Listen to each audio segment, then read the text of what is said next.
This is Dolly Sharma, your own chemistry ma'am, और आज हम कंटिन्यू करने वाले हैं previous year question of D and F block elements, right? Yes बेटा, नमस्कार, सत श्री अकाल, अस्सलाम वालेकुम, राधे राधे। स्टार्ट करते हैं बेटा आज की क्लास। बिल्कुल बहुत दिनों बाद आज हम फाइनली लाइव आए हैं, और मैंने कहा था कल की क्लास में आपको कि रिवाइज करके आना अच्छे से। आज हम डिस्कस करेंगे बेटा सारे previous year question, clear? Yes. तो बेटा सबसे पहले कुछ डाउट्स मेरे पास आए हैं, जिनमें से कुछ डाउट्स बहुत जेन्युइन हैं, उन्हें मैं पहले डिस्कस कर देती हूँ, क्लियर?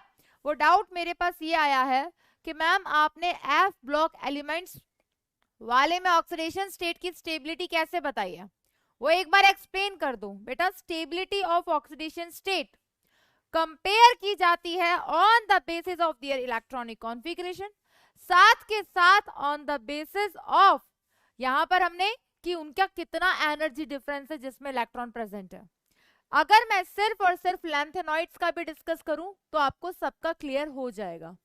मैंने आपको कहा भी था बेटा कि इलेक्ट्रॉनिक कॉन्फ़िगरेशन हमें बहुत हेल्प करता है क्या आइडेंटिफाई करने में, बेटा इलेक्ट्रॉनिक कॉन्फ़िगरेशन हमें हेल्प करता है ऑक्सीडेशन स्टेट को भी बताने में कौन सी स्टेबल होगी। क्या एलिमेंट्स थे बेटा? Lanthanum, cerium, next praseodymium, neodymium, promethium, samarium, europium, gadolinium, terbium, dysprosium, holmium, erbium, thulium, ytterbium, lutetium, clear? इनका इलेक्ट्रॉनिक कॉन्फ़िगरेशन क्या होता था बेटा? इनका इलेक्ट्रॉनिक कॉन्फ़िगरेशन क्या होता था? अगर हम इनका इलेक्ट्रॉनिक कॉन्फ़िगरेशन लिखें तो लैंथेनम की अगर हम बात करें तो लैंथेनम क्या है बेटा? डी ब्लॉक एलिमेंट है। इसका इलेक्ट्रॉनिक कॉन्फ़िगरेशन क्या था? 5d1 6s2। अगर हम बात करें बेटा सीरियम की, तो सीरियम का इलेक्ट्रॉनिक कॉन्फ़िगरेशन क्या होता था बेटा? That is the first F block element. याद करने का तरीका बताया था मैंने, 4f1 5d1 6s2।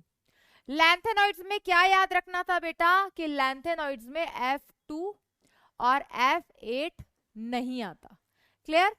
तो प्रेसोनियोडाइमियम का क्या होगा बेटा? यहां से क्या स्टार्ट हो जाता है हमारे पास? यस, यहां से स्टार्ट हो जाता है बेटा 4f3 6s2, 4f4 6s2, 4f5 6s2, 4f6 6s2, 4f7 6s2, 4f7 5d1 6s2, 4f9 6s2, 4f10 6s2, 4f11 6s2, 4f12 6s2, 4f13 6s2, 4f14 6s2, and यहां पर 4f14 5d1 6s2। अब एक बात बताओ बच्चों, यहां पर अब एक बात बताओ, ऑक्सीडेशन स्टेट क्या होती है? Oxidation state is all about, ma'am F15 भी नहीं होता ना कुंजल, बेटा F15 नहीं होता, क्लियर? तो अब हम बात कर रहे हैं कि ऑक्सीडेशन स्टेट की स्टेबिलिटी कैसे बताई गई। ये जो लैंथेनॉइड्स होते हैं, यहां हमने इलेक्ट्रॉन्स को किस में फिलअप किया था बेटा? 4f 5d and 6s। ये जो तीनों हमारे पास सबशेल्स होती हैं, ऑर्बिटल्स होते हैं, इनमें एनर्जी डिफरेंस बहुत कम होता है। एनर्जी डिफरेंस कम होने की वजह से यहां पर ये अपने F के इलेक्ट्रॉन्स भी दे देता है बॉन्डिंग में पार्टिसिपेट करने के लिए। अब इस केस में यहां पर अगर ये लैंथेनम 2 इलेक्ट्रॉन, S के इलेक्ट्रॉन तो सारे के सारे दे देते हैं बॉन्डिंग में पार्टिसिपेट करने के लिए, आउटर मोस्ट शेल में जो इलेक्ट्रॉन प्रेजेंट है, ये 2 इलेक्ट्रॉन दिया, एक और इलेक्ट्रॉन देगा तो ये +3 ऑक्सीडेशन स्टेट शो करेगा। अगेन बेटा यहां पर ये 2 इलेक्ट्रॉन S में से दे देगा, एक इलेक्ट्रॉन D में से दे देगा, और एक इलेक्ट्रॉन F में से भी दे देगा, तो ये +3 ऑक्सीडेशन स्टेट भी शो करता है और +4 ऑक्सीडेशन स्टेट भी शो करता है। लेकिन ये ज्यादा स्टेबल किस में होता है बेटा? +3 में ही होता है। जब सीरियम +4 ऑक्सीडेशन स्टेट में प्रेजेंट होता है तो ये किसकी तरह बिहेव करता है? किसकी तरह बिहेव करता है? अच्छे ऑक्सीडाइजिंग एजेंट की तरह। साथ वालों को तो ऑक्सीडाइज करता है बेटा, और खुद क्या होता है, रिड्यूस होता है, +3 ऑक्सीडेशन स्टेट में आता है। वहीं पे बेटा यहां पर ये 2 इलेक्ट्रॉन s में से दे दे, 1 इलेक्ट्रॉन f में से दे दे, तो ये भी +3 ऑक्सीडेशन स्टेट शो करेगा। 2 इलेक्ट्रॉन s में से दे दे, 1 f में से दे दे, तो ये भी +3 ऑक्सीडेशन स्टेट स्टेबल शो करेगा। यहाँ पर ये 2 इलेक्ट्रॉन s में से 1 इलेक्ट्रॉन f में से +3 ऑक्सीडेशन स्टेट, यहाँ पर भी +3 ऑक्सीडेशन स्टेट। लेकिन यहाँ पर यूरोपियम की जब हम बात करते हैं तो यहाँ पर ये +3 ऑक्सीडेशन स्टेट शो तो करता है, लेकिन इसकी +2 ऑक्सीडेशन स्टेट क्या होती है बेटा, मोर स्टेबल होती है। क्या होती है बेटा, मोर स्टेबल।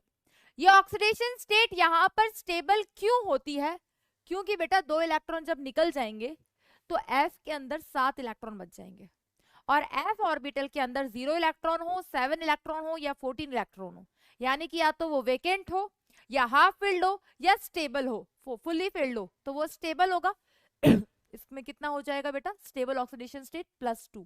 तो europium more stable oxidation state +2 show करता है एज इट इज बेटा। गैडोलिनियम की अगर मैं बात करूं, 2 इलेक्ट्रॉन यहां से, 1 इलेक्ट्रॉन यहां से, फिर F के अंदर 7 इलेक्ट्रॉन्स बच जाएंगे, स्टेबल होगा, तो इसकी +3 ऑक्सीडेशन स्टेट मोर स्टेबल है। यहाँ पर बेटा बाकी अब सारे के सारे +3 ऑक्सीडेशन स्टेट शो करते हैं, लेकिन फिर से यूट्रिबियम में जब हम आते हैं तो 2 इलेक्ट्रॉन निकल जाएंगे, तो F ऑर्बिटल में 14 इलेक्ट्रॉन होंगे, फुल्ली फिल्ड होगा, तो ये भी +2 oxidation state more stable show करता है। और वहीं पे ल्यूटेशियम 2 इधर से 1 इधर से, तो F क्या हो जाएगा, 14 हो जाएंगे इसमें, तो ये भी +3 oxidation state more stable show करता है। तो ऑक्सीडेशन स्टेट की स्टेबिलिटी अगर कभी भी चेकआउट करनी हो तो आपको बस ये देखना चाहिए कि इलेक्ट्रॉन्स निकलने के बाद अगर वो या तो वेकेंट हो रहा हो या हाफ फिल्ड हो रहा हो या स्टेबल हो रहा हो, तो हम उसकी ऑक्सीडेशन स्टेट की स्टेबिलिटी को बता सकते हैं। क्लियर? स्टार्ट करते हैं बेटा आज का पीवाईक्यू सेशन। पहला क्वेश्चन आपकी स्क्रीन पर ये रहा। हो सकता है कुछ क्वेश्चंस ऐसे हों जो कोऑर्डिनेशन कंपाउंड चैप्टर पढ़ने के बाद हम आंसर कर पाए, बट कोई बात नहीं, एक रिवीजन हो जाएगा, क्योंकि हम ड्रॉपर बैच में, तो हमें इंटरमिक्स करके पढ़ना आता है। क्लियर? अब बेटा आपको क्या करना है, एक पेन ले लेना है और एक कॉपी ले लेना है। सारे क्वेश्चन सबसे पहले स्क्रीन पे आएंगे, आपको हर क्वेश्चन नंबर के साथ अपना आंसर मार्क करना है। अप्रोक्सीमेटली 51 क्वेश्चंस हैं या 50 क्वेश्चंस हैं, 50 क्वेश्चंस होंगे अप्रोक्सीमेटली। क्वेश्चन नंबर कहीं मिस्टेक हो सकता है, लेकिन आप अपना आंसर मार्क करते चलो। करेक्ट आंसर आने पर +4 देना है, और गलत होने पर -1, ईमानदारी के साथ। ठीक है, स्टार्ट करें बेटा। रिवीजन करके आए हो, जल्दी से बताओ, जल्दी से बताओ, रिवीजन करके आए हो, जल्दी बताओ यार।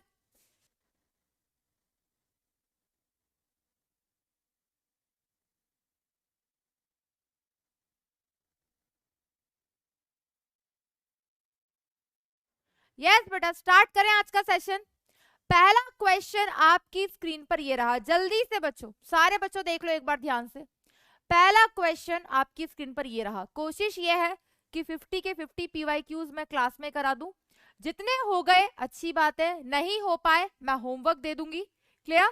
आप सॉल्व करना, उनके आंसर्स हम कल डिस्कस कर लेंगे। क्लियर? प्रवीण पूछ रहे हैं मैम पीवाईक्यूज कॉपी में करने हैं, बिल्कुल करने हैं बेटा। क्लियर? यस।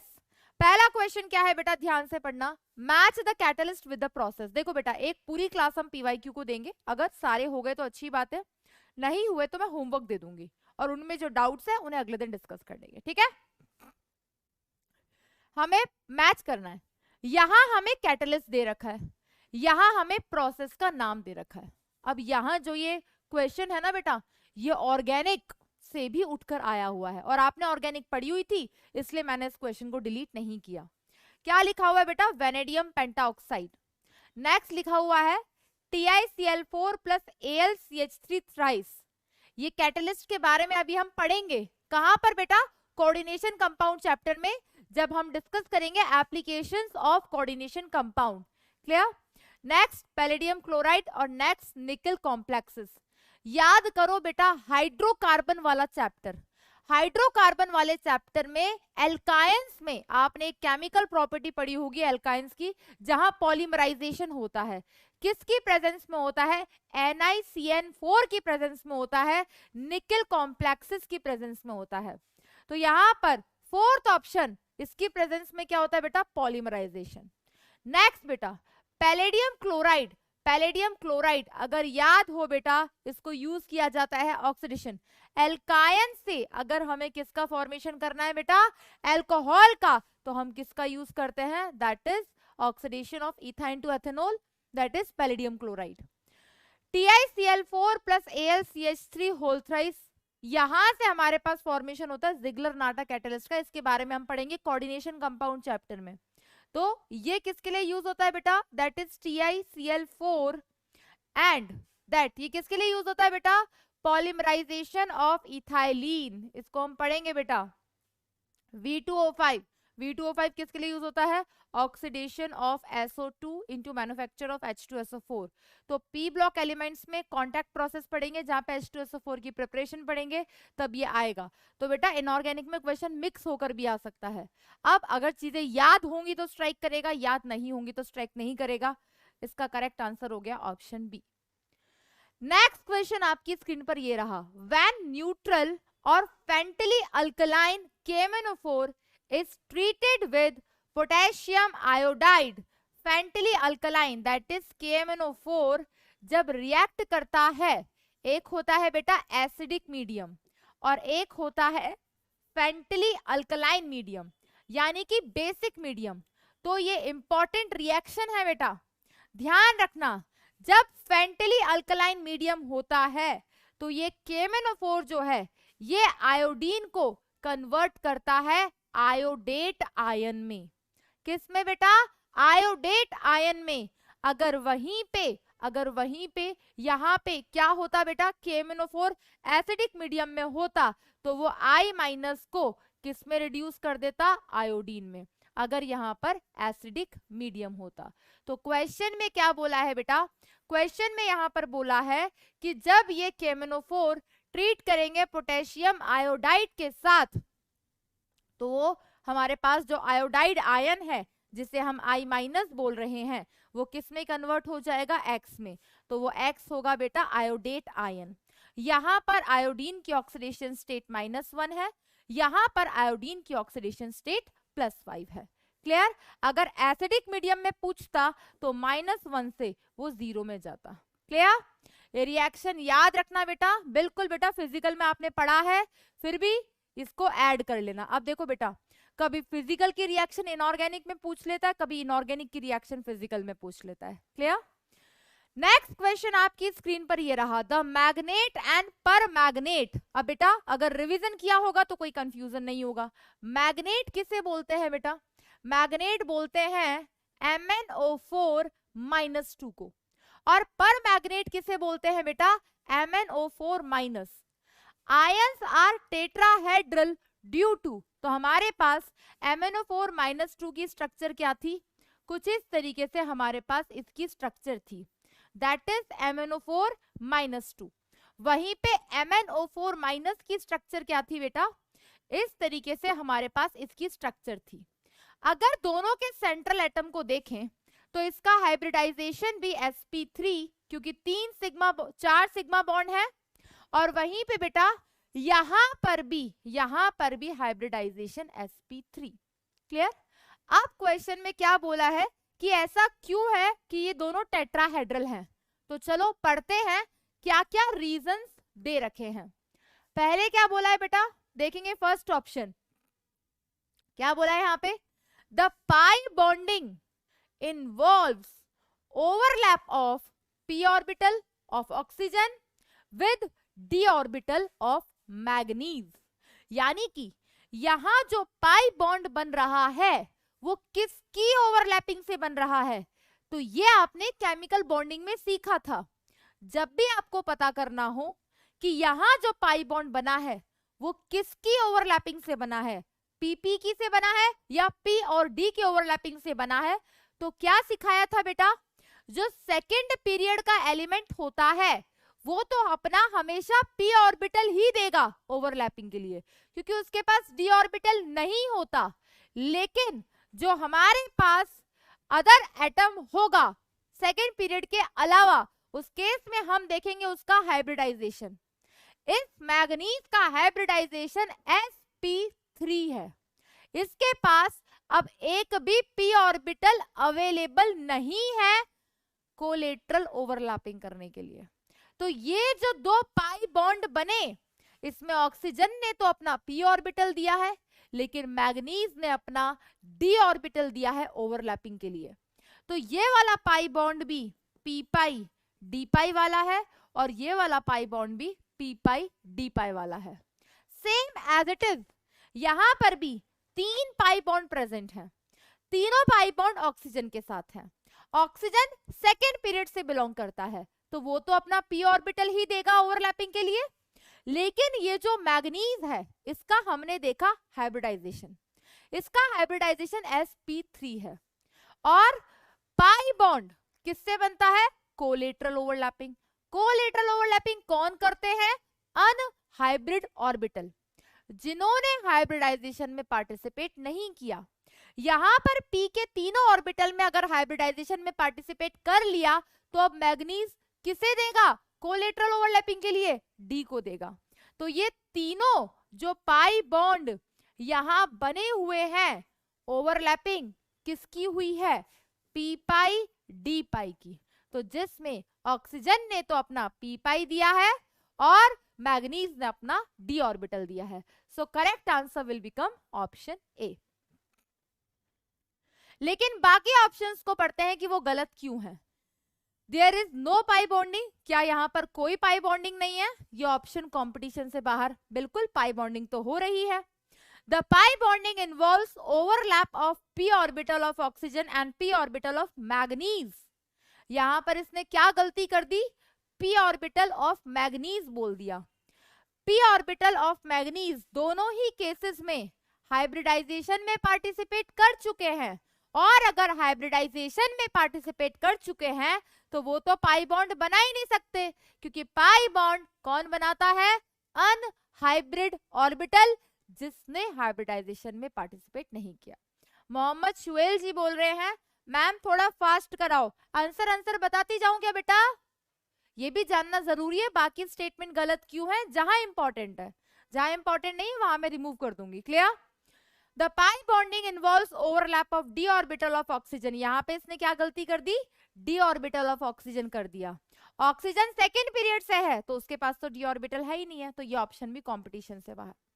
नेक्स्ट क्वेश्चन आपकी स्क्रीन पर ये रहा, which one of the following ion exhibits dd transition and paramagnetism as well. dd transition के लिए हमें क्या चाहिए? dd ट्रांजिशन के लिए हमें चाहिए प्रेजेंस ऑफ अनपेयर्ड इलेक्ट्रॉन। हमें d के अंदर अनपेयर्ड इलेक्ट्रॉन चाहिए। एज इट इज पैरामैग्नेटिज्म में भी हमें यही चाहिए। तो हमें क्या क्या बोला बेटा? Option A CrO4-2। यहां पर क्रोमियम की ऑक्सीडेशन स्टेट क्या आ गई बेटा? X-8 बराबर -2। क्रोमियम की ऑक्सीडेशन स्टेट आ गई +6। क्रोमियम का इलेक्ट्रॉनिक कॉन्फ़िगरेशन होता है 3d5 4s1, 6 के 6 इलेक्ट्रॉन निकल गए 3d0। नो अनपेयर्ड इलेक्ट्रॉन, तो ना तो पैरामैग्नेटिक हो सकता ना ही dd ट्रांजिशन शो कर सकता। ऑप्शन कंपटीशन से बाहर।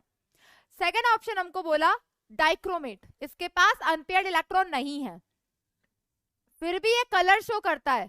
याद है, बिल्कुल हमने पढ़ा हुआ है मैम डाइक्रोमेट के बारे में।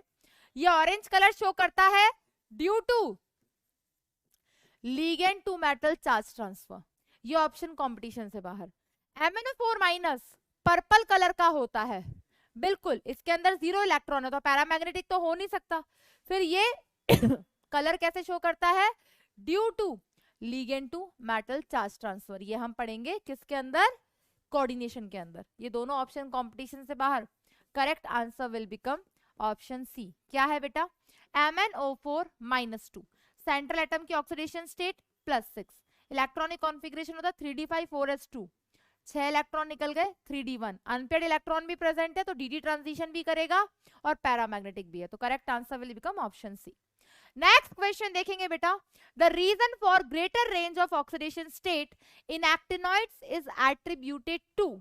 एक्टिनॉइड्स जो होते हैं, एक्टिनॉइड्स क्या होते हैं बेटा, एक्टिनॉइड्स में हम इलेक्ट्रॉन किस में भरते हैं, हम इलेक्ट्रॉन भरते हैं 5f1 to 14 6d 6d 1 से 0 से 1 6d 0 से 1 और 7s2, ये इनका जनरल इलेक्ट्रॉनिक कॉन्फ़िगरेशन होता है। तो यहाँ पर हमारे पास ये जो 3 सबशेल्स होती हैं, ये जो 3 ऑर्बिटल्स होते हैं, इनके अंदर एनर्जी डिफरेंस बहुत कम होता है, इनके एनर्जीज लगभग बराबर होती हैं, इसीलिए ये वेरिएबल ऑक्सीडेशन स्टेट शो करते हैं, क्योंकि इनके साथ साथ इसके f ऑर्बिटल के इलेक्ट्रॉन्स भी बॉन्डिंग में पार्टिसिपेट करते हैं।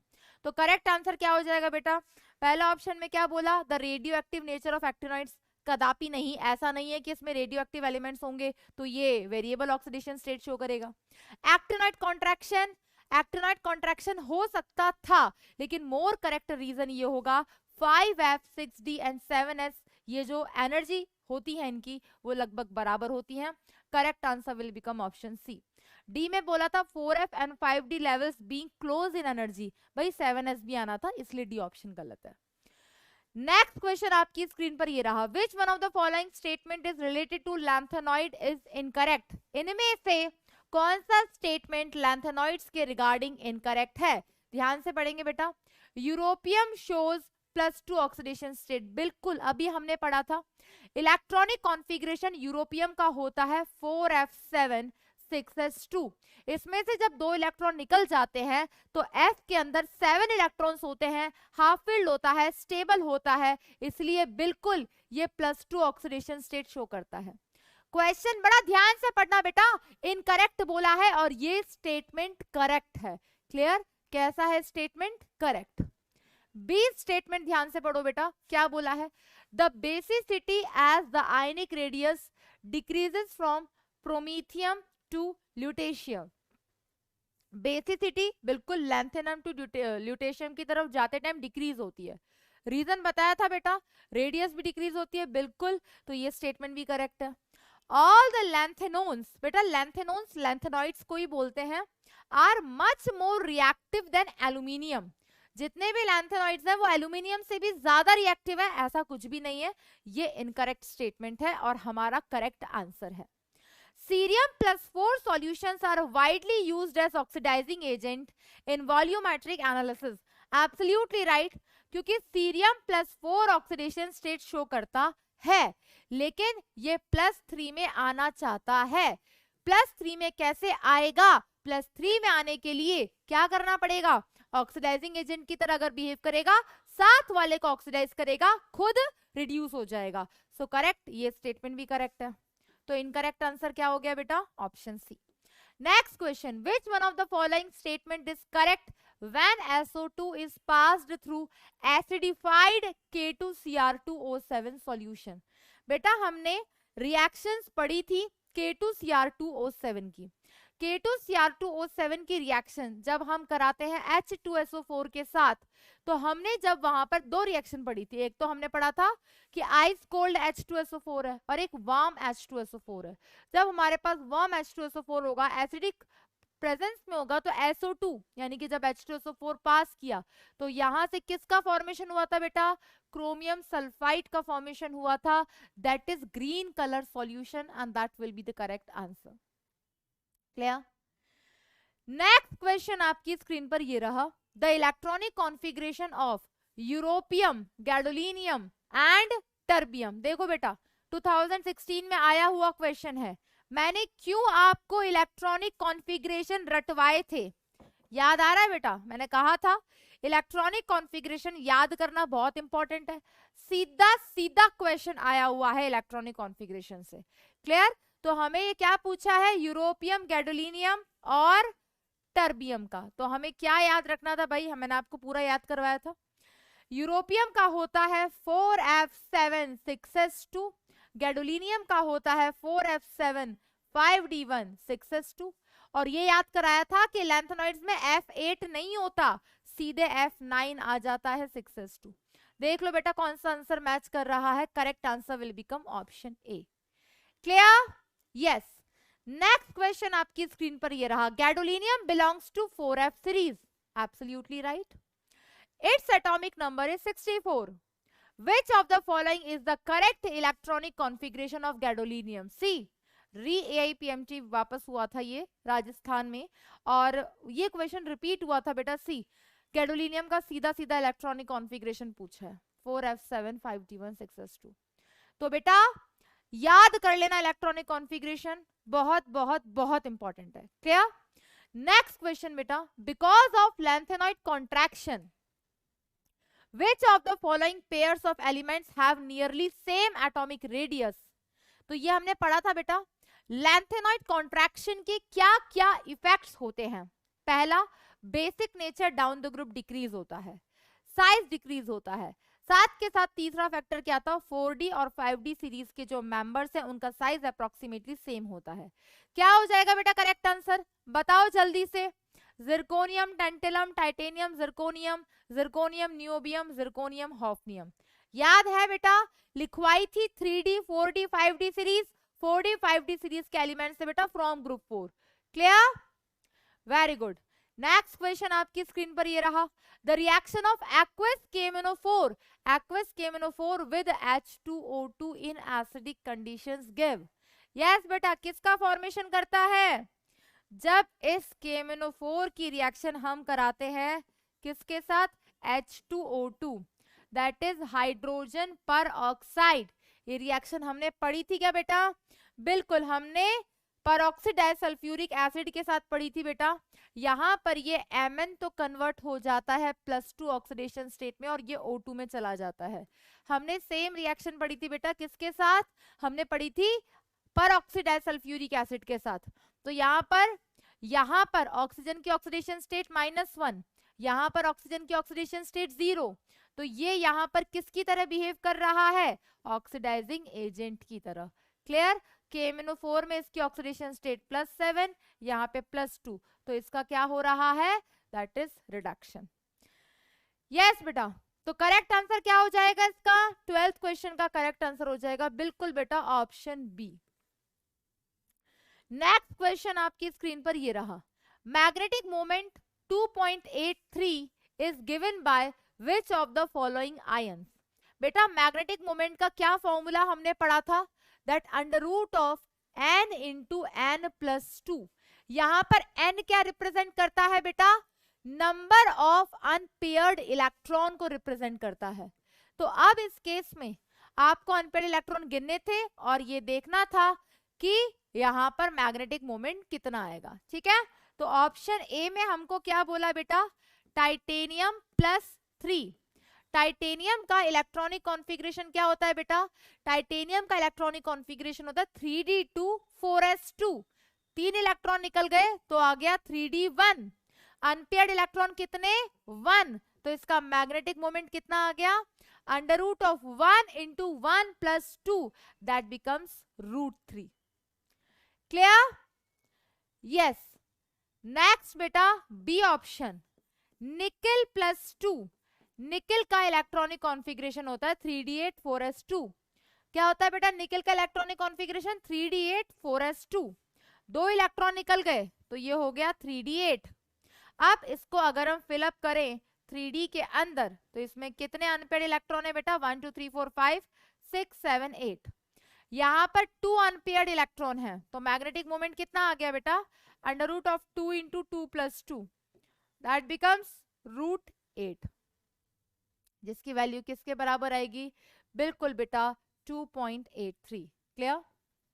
तो correct answer will become option B.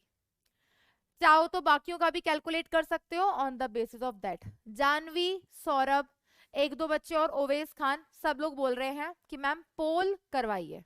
अब मेरी बात को ध्यान से सुनना, मैं ये बात कितनी बार रिपीट करूं बेटा कि आज की क्लास में मैं अप्रोक्सीमेटली 50 क्वेश्चंस लेकर आई हूं. क्लियर? हाँ मुझे पता है ज्यादा क्वेश्चन है 1.5-2 घंटे के हिसाब से, बट एक बात बताओ कि अगर हर क्वेश्चन के लिए पोल क्रिएट करूंगी, सोच समझ के जवाब देना, हर क्वेश्चन के लिए पोल क्रिएट करूंगी तो मैं करेक्ट आंसर उसमें मार्क करूंगी, क्रिएट करूंगी, फिर मैं तुम्हें 2 मिनट का टाइम दूंगी, तुम आंसर निकालोगे, आंसर निकाल के मार्क करोगे, हम फिर वेट करेंगे कि आने का कितने बच्चों ने कितना % आंसर किया, फिर हम वो डिस्कस करेंगे और उसके बाद हम आंसर डिस्कस करके सॉल्यूशन डिस्कस करेंगे। बताना हमें एक क्वेश्चन में कितना टाइम लगेगा? कोई जल्दी नहीं, आराम से बताओ।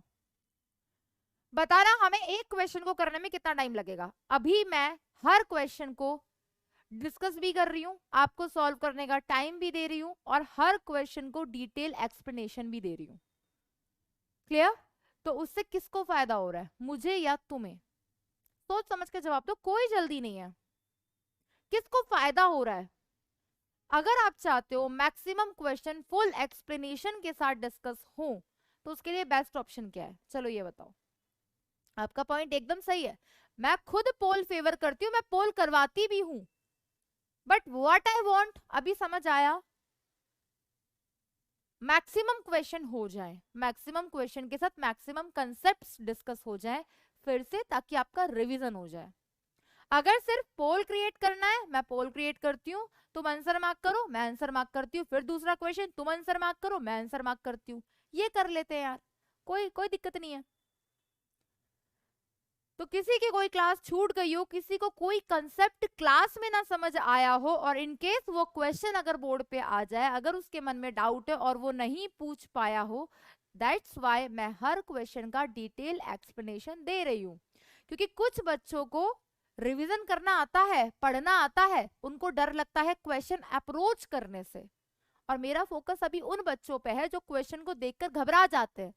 एंड व्हाट आई वांट कि ये चैप्टर कुछ भी नहीं है, ये आपके माइंड में आ जाए, क्योंकि सारे क्वेश्चन आए हुए क्वेश्चन है और इतना सा चैप्टर है, एक क्वेश्चन आना है इस चैप्टर में से मैक्स टू मैक्स, और वो क्वेश्चन हमारा सही बनना चाहिए। और क्वेश्चन हमारा सही कैसे बनेगा? जब हम क्वेश्चन देखकर उसको अप्रोच करना सीखेंगे, हम उस क्वेश्चन को देखकर घबराएंगे नहीं, क्योंकि इनऑर्गेनिक जरूर है, या तो सीधा सीधा आंसर मार्क हो जाएगा, फैक्ट बेस्ड बात होगी, या फिर सॉल्व करना पड़ेगा, या फिर समझना पड़ेगा, अच्छा उस प्रॉपर्टी को इसने इस तरीके से यूज किया है।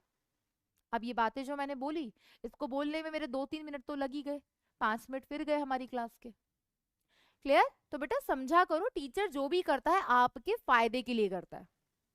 क्लियर? अभी कोई बात बोलनी है तो बोलो। जो फैक्ट बेस्ड बात है उसको मैं भी प्रिंटेड लाती हूँ, जो समझाना होता है वो मैं लिख के समझाती हूँ ना। अभी कुछ बच्चे बोल रहे हैं मैम बहुत स्लो जा रहा है, अरे भाई टाइम पास थोड़ी कर रहे हैं, मैं गाना थोड़ी गा रही हूँ, जोक थोड़ी सुना रही हूँ, एक्सप्लेनेशन ही तो दे रही हूँ, सुनना है सुनो यार, आओ तो वेलकम, जाओ तो भीड़ कम, जाके अपना कुछ और पढ़ लो अगर स्लो लग रहा है तो। मेरे लिए हर बच्चा इंपॉर्टेंट है बेटा, सब तुम्हारी तरह इतने इंटेलिजेंट नहीं होते ना बेटा। क्लियर? बढ़े आगे। जहां मुझे लगेगा बहुत इजी क्वेश्चन मैं आंसर मार्क करके निकलूंगी, क्यों चिंता करते हो? तो I am repeating once again, आज का टारगेट 50 क्वेश्चन है। Now I am having only 1 hour 25 minutes, so please cooperate, तुम्हारे लिए ही हो रहे हैं। क्लियर? आगे बढ़ते हैं। नेक्स्ट क्वेश्चन आपकी स्क्रीन पर ये रहा, रीजन ऑफ लैंथेनॉइड कॉन्ट्रैक्शन। हम अच्छे से पढ़ चुके हैं बेटा, लैंथेनॉइड कॉन्ट्रैक्शन क्या होता है। लैंथेनॉइड कॉन्ट्रैक्शन में जो पुअर स्क्रीनिंग इफेक्ट होता है एफ ऑर्बिटल्स का, उसकी वजह से हमें लैंथेनॉइड कॉन्ट्रैक्शन ऑब्जर्व होता है। क्लियर? तो क्या ऑप्शंस दे रखे थे बेटा, जल्दी से रीड आउट कर लो और मोर करेक्ट आंसर मार्क कर लो। Negligible screening effect of F orbitals, absolutely right. Increasing nuclear charge, बात तो ये भी सही है, पुअर स्क्रीनिंग इफेक्ट होने की वजह से न्यूक्लियर चार्ज इंक्रीज होता है, लेकिन nuclear charge is not the correct reason, ये ध्यान रखना। आधे बच्चे कंफ्यूज हो सकते हैं, बात तो सही है मैम, पुअर स्क्रीनिंग इफेक्ट होने की वजह से न्यूक्लियर चार्ज भी तो बढ़ा था, बात बिल्कुल सही है, लेकिन किसकी वजह से? Poor screening effect, that will be the correct answer, option A. Decreasing nuclear charge competition से बाहर, डिक्रीजिंग स्क्रीनिंग इफेक्ट कंपटीशन से बाहर। नेक्स्ट क्वेश्चन आपकी स्क्रीन पर ये रहा, विच of the following lanthanoid ion is diamagnetic. बेटा डायामैग्नेटिक होने के लिए क्या होना चाहिए? डायामैग्नेटिक होने के लिए all electrons should be paired, एक भी अनपेयर्ड इलेक्ट्रॉन नहीं होना चाहिए, सिंपल। तो अब यहां पर ए क्या दिया था बेटा? सिमेरियम, सिमेरियम +2 ऑक्सीडेशन स्टेट में दिया था। जल्दी से बताओ यार, सिमेरियम का इलेक्ट्रॉनिक कॉन्फ़िगरेशन क्या होता है? सिमेरियम का इलेक्ट्रॉनिक कॉन्फ़िगरेशन होता है 4f6 6s2। 2 इलेक्ट्रॉन निकल गए तो क्या हो गया 4f6। अगर इसको मैं रिप्रेजेंट करूं 4f के अंदर, तो 4f के अंदर 7 ऑर्बिटल्स होते हैं, 1 2 3 4 5 6 7। इसमें हमने अगर 6 इलेक्ट्रॉन भर दिए तो अनपेयर्ड इलेक्ट्रॉन 6 हो गए, तो ये तो डायमैग्नेटिक नहीं हो सकता, कंपटीशन से बाहर। यूरोपियम, यूरोपियम का इलेक्ट्रॉनिक कॉन्फ़िगरेशन क्या होता है बेटा? यूरोपियम का इलेक्ट्रॉनिक कॉन्फ़िगरेशन होता है 4f7 6s2। 2 इलेक्ट्रॉन निकल गए तो ये हो गया 4f7। इसको जब मैं 4f में फिलअप करूंगी तो बेटा बिल्कुल यहाँ पर 7 ऑर्बिटल होते हैं, 7 के 7 इलेक्ट्रॉन्स मैंने यहाँ पर भर दिए, 1 2 3 4 5 6 7, 7 के 7 ऑर्बिटल मैंने यहाँ पर भर दिए। ऑल इलेक्ट्रॉन्स आर अनपेयर्ड, ये ऑप्शन कंपटीशन से बाहर। क्लियर? थर्ड ऑप्शन हमको क्या दिया बेटा? YB+2, that is यूट्रोबियम +2। यूट्रोबियम +2 का इलेक्ट्रॉनिक कॉन्फ़िगरेशन होता है 4f14 6s2। +2 चार्ज है, 2 इलेक्ट्रॉन निकल गए, क्या बच गया 4f14। इसको जब मैं 4f के 7 ऑर्बिटल के अंदर फिलअप करूंगी, 1 2 3 4 5 6 7, तो 1 2 3 4 5 6 7 8 9 10 11 12 13 14, ऑल इलेक्ट्रॉन्स आर पेयर्ड, तो कैसा हो गया? Diamagnetic. Correct answer will become option C. तो बेटा इलेक्ट्रॉनिक कॉन्फ़िगरेशन कतई इंपॉर्टेंट है, याद रखना जो ट्रिक सिखाया है और इलेक्ट्रॉनिक कॉन्फ़िगरेशन। लास्ट ऑप्शन दिया सीरियम +2। सीरियम +2 का इलेक्ट्रॉनिक कॉन्फ़िगरेशन क्या होता है? 4f1 5d1 6s2। 4f1 एक इलेक्ट्रॉन बच गया और 5d1 2 अनपेयर्ड इलेक्ट्रॉन है, ये तो नहीं हो सकता डायमैग्नेटिक, ये भी क्या हो गया पैरामैग्नेटिक। क्लियर एकदम? नेक्स्ट क्वेश्चन आपकी स्क्रीन पर ये रहा, विच of the following statement about the interstitial compounds is incorrect. याद करो इंटरस्टिशियल कंपाउंड्स क्या होते हैं? जो डी ब्लॉक के मेटल्स होते हैं, इनके ये कार्बन हाइड्रोजन नाइट्रोजन बोरोन ऐसे स्मॉलर एटम्स के साथ ट्रैप हो जाते हैं। क्लियर? और जिन कंपाउंड्स का फॉर्मेशन करते हैं उन्हें हम कहते हैं इंटरस्टिशियल कंपाउंड्स। और इनके बारे में हमने क्या बात की थी? इनके बारे में हमने बात की थी कि ये जो कंपाउंड्स होते हैं प्योर मेटल से ज्यादा अब क्या हो गए? इनर्ट हो गए। पहले तो रिएक्टिव भी थे, वेकेंट स्पेस था। तो पहला स्टेटमेंट क्या दिया? They are chemically reactive. गलत बात कर रहा है, केमिकली रिएक्टिव होते हैं नहीं, वो केमिकली इनर्ट होते हैं। तो ये स्टेटमेंट कैसा हो गया? इनकरेक्ट। और वही हमें क्वेश्चन में पूछा था। They are much harder than the pure metal, absolutely right. They have higher melting point than the pure metal, absolutely right. They retain their metallic conductivity, absolutely right. याद आ रहा है बेटा? नोट्स में से क्वेश्चन है। नेक्स्ट क्वेश्चन आपकी screen पर ये रहा, विच of the following statement is not true. Okay, first option दिया बेटा K2Cr2O7 solution, K2Cr2O7 solution in acidic medium is orange, absolutely right. Dichromate का कलर एसिडिक मीडियम में ऑरेंज होता है, तो ये स्टेटमेंट करेक्ट है। लेकिन मेरे प्यारे बच्चों भूलना मत, क्या बोला? Not true. क्या बोला? नॉट ट्रू, इनकरेक्ट पूछा है। K2Cr2O7 solution becomes yellow in increasing the pH beyond 7, absolutely right। सिखाया था बेटा। जो हमारे पास क्रोमेट होता है, क्या होता है? क्रोमेट होता है CrO4-2, इसकी एसिडिक मीडियम में रिएक्शन कराते हैं तो ये किसका फॉर्मेशन करता है? डाइक्रोमेट का, दैट इज Cr2O7-2। लेकिन इस डाइक्रोमेट की रिएक्शन अगर हम कराते हैं बेसिक मीडियम में, यानी कि अगर pH बियॉन्ड 7 होती है तो एसिडिक मीडियम में ये इस ऑरेंज कलर के सॉल्यूशन का फॉर्मेशन करता है, और इसकी रिएक्शन अगर बेसिक मीडियम में कराओ तो chromate that is yellow colour का सॉल्यूशन बनता है। याद आया बेटा? तो बिल्कुल ये भी सही है, करेक्ट स्टेटमेंट है, लेकिन हमसे नॉट ट्रू पूछा है। नेक्स्ट बोला है on passing H2S gas through acidified K2Cr2O7 a milky colour is observed, absolutely right बेटा। Next Na2Cr2O7 is preferred over K2Cr2O7 in volumetric analysis, absolutely wrong। क्यों? क्योंकि हमने पढ़ा था that Na2Cr2O7 is hygroscopic in nature. That's why we cannot prefer this for analysis. Clear? Next question आपकी screen पर ये रहा, ध्यान से पढ़ो बेटा क्या क्वेश्चन है और आंसर करो. क्वेश्चन बोला है विच one of the following property does not correctly represents the correct property indicated against it. ठीक है जी, अभी बता देते हैं. क्या बोला? Increasing number of oxidation state. बिल्कुल हमने पढ़ा था जब हम 3D सीरीज में लेफ्ट टू राइट जाते हैं तो इनिशियली ग्रुप 3 से लेकर ग्रुप 7 तक scandium, titanium, vanadium, chromium, manganese तक possible number of oxidation state increase होती है. एब्सोल्युटली राइट भाई, करेक्ट है. नेक्स्ट बोला increasing magnetic moment. Magnetic moment किस पे डिपेंड करता है? Unpaired electron. आप चाहो तो इन सब के अनपेयर्ड इलेक्ट्रॉन कैलकुलेट कर दो. इतने इलेक्ट्रॉन निकालने के बाद बिल्कुल जितने ज्यादा अनपेयर्ड इलेक्ट्रॉन होंगे उतना ज्यादा मैग्नेटिक मोमेंट होगा. नेक्स्ट बोला बेटा increasing melting point. Melting point बोलो, एंथैल्पी ऑफ एटमाइजेशन बोलो, हीट ऑफ एटमाइजेशन बोलो, एक ही बात है. ये किसके प्रोपोर्शनल होता है? स्ट्रेंथ ऑफ मेटेलिक बॉन्ड के प्रोपोर्शनल होता है. मेटेलिक बॉन्ड की स्ट्रेंथ किस पे डिपेंड करती है? नंबर ऑफ अनपेयर्ड इलेक्ट्रॉन पे डिपेंड करती है. जितने ज्यादा अनपेयर्ड इलेक्ट्रॉन होंगे उतने ज्यादा बॉन्ड बनेंगे. जितने ज्यादा बॉन्ड बनेंगे उस बॉन्ड को तोड़ने के लिए उतनी ज्यादा एनर्जी देनी पड़ेगी. उसका मेल्टिंग पॉइंट उतना ज्यादा होगा, उसका हीट ऑफ एटमाइजेशन उतना ज्यादा होगा. लेकिन लेकिन लेकिन ये जो मैग्नीज है ये एक्सेप्शन था कि इसमें 5 अनपेयर्ड इलेक्ट्रॉन होते हुए भी इसका मेल्टिंग पॉइंट कंपैरेटिवली कम होता है. Reason abnormal crystal structure of manganese. लिखवाया था, बिल्कुल लिखवाया था. सो करेक्ट आंसर ये नहीं है, ये इनकरेक्ट हो गया और हमारा करेक्ट ऑप्शन हो गया. Titanium, vanadium, manganese, chromium increasing melting point. Absolutely right. तो ये करेक्ट है. लेकिन कभी कभी क्या होता है क्वेश्चन सॉल्व करते करते हम भूल जाते हैं. ठीक है, तो that will be the right answer. Next question आपकी स्क्रीन पर ये रहा. विच of the following exhibits +3 oxidation state. क्या क्या दे दिया बेटा?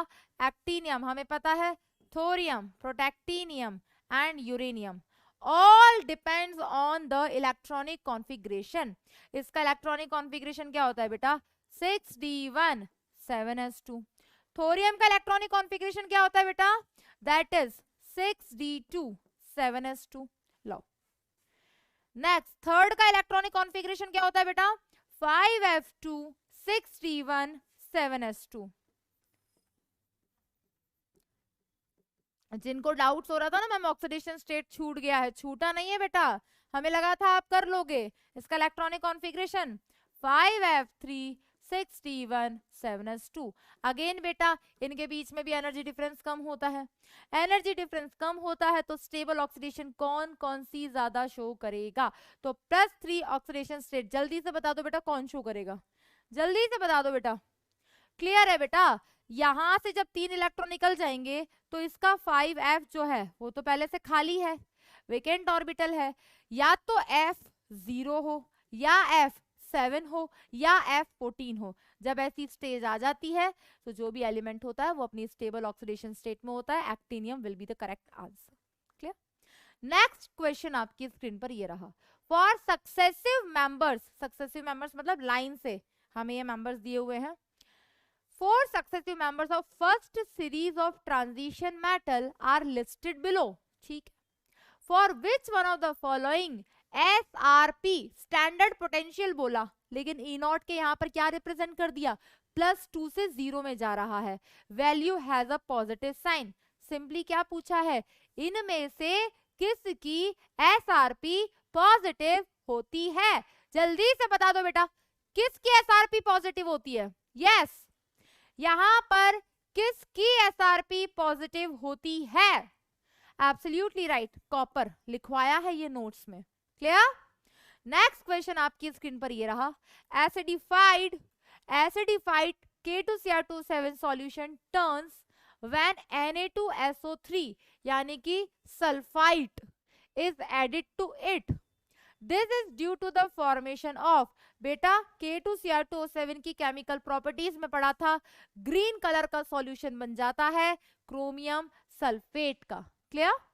नेक्स्ट क्वेश्चन बेटा, for the 4 successive transition elements हमको दिए हैं chromium, manganese, iron, cobalt, the stability of +2 oxidation state will be there in which of the following order. बात हो रही है कि +2 ऑक्सीडेशन की स्टेट की स्टेबिलिटी कौन से ऑर्डर को यहां पर फॉलो करेगी।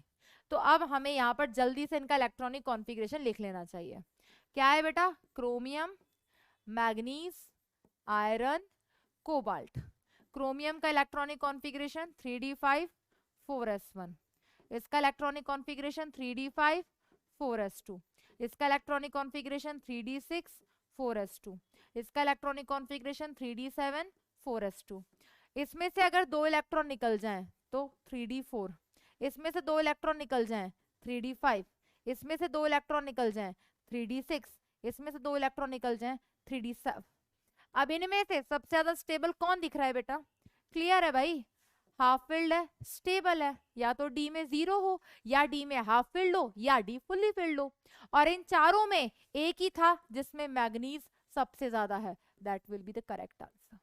तो सबसे ज्यादा स्टेबल +2 ऑक्सीडेशन स्टेट में मैग्नीज है, देन आयरन है, देन क्रोमियम है, एंड देन कोबाल्ट है। क्लियर? नेक्स्ट क्वेश्चन आपकी स्क्रीन पर ये रहा, विच of the following ions exhibit colour in aqueous solution. बेटा डी ब्लॉक एलिमेंट्स को कलर शो करने के लिए क्या चाहिए? डी ट्रांजिशन करने के लिए क्या चाहिए बेटा? ये हमने पढ़ा हुआ है, हमें चाहिए प्रेजेंस ऑफ, क्या चाहिए बेटा? Presence of unpaired electron. Simply क्या चाहिए? Presence of unpaired electron. जल्दी से बताओ बेटा, चारों में से किस में अनपेयर्ड इलेक्ट्रॉन प्रेजेंट है? सबसे पहले दिया लैंथेनम। लैंथेनम का इलेक्ट्रॉनिक कॉन्फ़िगरेशन क्या होता है? 5d1 6s2। क्या होता है? 5d1 6s2। तीनों इलेक्ट्रॉन निकल गए, तीनों इलेक्ट्रॉन निकल गए तो खाली हो गया, खाली हो गया। बेटा ये तो एफ ब्लॉक एलिमेंट्स है, लैंथेनम डी ब्लॉक एलिमेंट ही है। खाली हो गया तो इसके पास अनपेयर्ड इलेक्ट्रॉन नहीं है, तो ये तो कलर शो नहीं करेगा। Titanium electronic configuration 3d2 4s2, 3 electron निकल गए, 3d1, एक अनपेयर्ड इलेक्ट्रॉन प्रेजेंट है, बिल्कुल डी ट्रांजिशन करेगा, कलर भी शो करेगा। ल्यूटेशियम का इलेक्ट्रॉनिक कॉन्फ़िगरेशन क्या होता है बेटा? लास्ट में होता है 4f14 5d1 6s2। 5d1 6s2 के इलेक्ट्रॉन निकल गए, +3 चार्ज है, 4f14 बच गया, सारे इलेक्ट्रॉन्स पेयर्ड है, कलर शो नहीं करेगा। लास्ट ऑप्शन में क्या दिया है? That is scandium 3d1 4s2, 3 electron निकल गए, एक भी अनपेयर्ड इलेक्ट्रॉन नहीं है, अनपेयर्ड इलेक्ट्रॉन नहीं है, तो वो कैसा हो गया? कलर शो नहीं करेगा। Clear? So correct answer will become option B. Next question बेटा, which one of the following ion has electronic configuration argon 3d6। सोचो, इलेक्ट्रॉनिक कॉन्फ़िगरेशन पे बेस्ड कितने क्वेश्चंस आते हैं। क्या पूछा है? इनमें से कौन सा एलिमेंट है जिसका इलेक्ट्रॉनिक कॉन्फ़िगरेशन 3d6 होगा? बता दो यार, सिंपल सा क्वेश्चन पूछा है। निकिल का इलेक्ट्रॉनिक कॉन्फ़िगरेशन होता है 3d7 4s2, 3 इलेक्ट्रॉन निकल गए तो क्या बच गया? 3d6। मैग्नीज होता है 3d5 4s2, 3 इलेक्ट्रॉन निकल गए, 3d4। आयरन होता है 3d6 4s2, 3 इलेक्ट्रॉन निकल गए, 3d5। कोबाल्ट होता है 3d7 4s2, 3 इलेक्ट्रॉन निकल गए, 3d8 4s2, तो ये हो गया 3d6। क्लियर? तो करेक्ट आंसर क्या आ गया बेटा? बिल्कुल 24th क्वेश्चन का करेक्ट आंसर आ गया ऑप्शन डी। यहाँ मिस्टेक हो गई बेटा, निकिल का इलेक्ट्रॉनिक कॉन्फ़िगरेशन 3d8 4s2 होता है, 3 इलेक्ट्रॉन निकलने के बाद बचा 3d7। Clear? Next question, which of the following pairs has the same size. बेटा सेम साइज किसका हुआ करता था? या तो फेरस एलॉयज हो, क्या बेटा? या तो फेरस एलॉयज हो, या फिर क्या हो? या फिर हमारे पास 4d 5d सीरीज के मेंबर्स हो, ग्रुप 4 ग्रुप 5 ग्रुप 6 वाले। आयरन निकल से कंपैरेटिवली ज्यादा मैटर करते हैं 4D और 5D सीरीज वाले। तो एक बच्चे ने मुझसे डाउट में पूछा भी था कि मैम अगर फेरस अलॉयज आ जाए ऑप्शन में और 4D 5D सीरीज के मेंबर्स आ जाएं 4th 5th और 6th ग्रुप वाले, तो हम किसको प्रायोरिटी देंगे? बेटा प्रायोरिटी दोगे जिरकोनियम और हॉफनियम को। बिल्कुल, so correct answer will become option C. याद है या रीजन फिर से बताऊं बेटा? Due to lanthanoid contraction, due to poor screening effect of 14 lanthanoid elements, जब हम ग्रुप 4 से इस तरफ आते हैं तो 4D और 5D वालों का साइज अप्रोक्सीमेटली बराबर होता है। यहाँ पर दो फैक्टर एक साथ वर्क करते हैं। डाउन द ग्रुप जाने पर शेल नंबर बढ़ रहा है तो साइज बढ़ना चाहिए था, साथ ही साथ पुअर स्क्रीनिंग इफेक्ट होने की वजह से न्यूक्लियर चार्ज बढ़ता है, इफेक्टिव न्यूक्लियर चार्ज बढ़ता है, जिसकी वजह से साइज डिक्रीज होता है। जितना इंक्रीज होता है उतना डिक्रीज होता है, इस वजह से साइज 4D और 5D वालों का सेम होता है। Clear? Next question, which of the following, क्या पूछा है? विच of the following oxidation states is the most common among the lanthanoids? जल्दी से बताओ बेटा। लैंथेनॉइड्स की आज ही बताया है, मोस्ट कॉमन ऑक्सीडेशन स्टेट +3 होती है, क्योंकि S वाले इलेक्ट्रॉन को तो वो इजीली दे ही देता है और हर F में से एक एक इलेक्ट्रॉन वो देता है। Clear? Which one of the following elements with the following outer orbital configuration may exhibit the largest number of oxidation state? तो हम जो ऑक्सीडेशन स्टेट्स निकालते हैं वो वैसे भी on the basis of their number of unpaired electron निकालते हैं। बताओ जल्दी से क्या आंसर आ जाएगा बेटा? इलेक्ट्रॉनिक कॉन्फ़िगरेशन आपको दे रखा है, आपसे बस इतना पूछा है कि किसकी सबसे ज्यादा पॉसिबल ऑक्सीडेशन स्टेट होती है।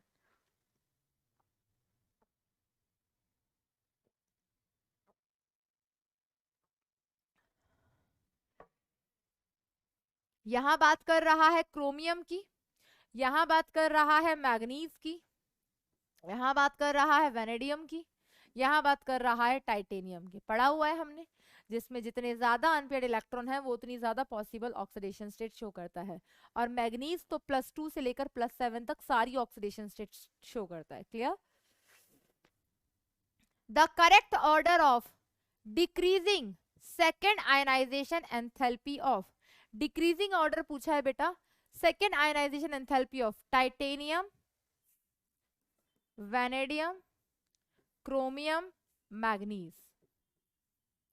इनका इलेक्ट्रॉनिक कॉन्फ़िगरेशन क्या होता है बेटा? Titanium 3d2 4s2, vanadium 3d3 4s2, chromium 3d5 4s1, manganese 3d5 4s2। इन सब में से पहला इलेक्ट्रॉन अगर हम निकाल दें तो क्या हो जाएगा? 3d2 4s1, 3d3 4s1, 3d5 और ये 3d5 4s1। यहां पहला इलेक्ट्रॉन निकल गया। अब दूसरा इलेक्ट्रॉन निकालने के लिए सबसे ज्यादा एनर्जी कहां देनी पड़ेगी? जो जितना ज्यादा स्टेबल होगा। सबसे ज्यादा स्टेबल कौन दिख रहा है? मुझे तो क्रोमियम दिख रहा है, तो बिल्कुल सबसे ज्यादा क्रोमियम की होगी।